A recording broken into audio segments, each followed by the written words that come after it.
All right, so I'm zooming in on Canelo Alvarez's haircut, and I'm admiring the work that his barber did on him. I feel like this was a very, very difficult haircut to pull off. Experienced barbers will tell you that the drop fade on a guy who has a head shaped like Canelo Alvarez is very difficult to do, because here you have an enormous bone. This actually protrudes.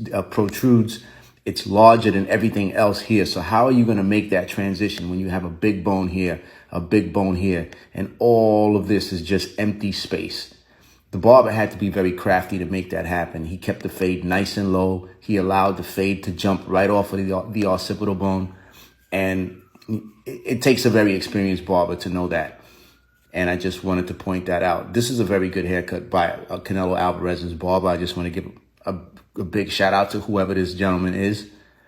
And this is the reason why drop fades are so expensive. Here, it's very easy to blend a fade here because the head is flat.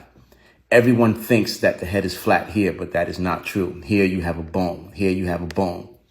And all of this is a valley. Here's a valley. So when the light hits it, it appears to be dark. Even though you did the fade well, every time the light hits it, the fade, if you don't take the time to shade it, will distort. So the barber has to go in and shade all of this. He has to go in and make this just a little lighter.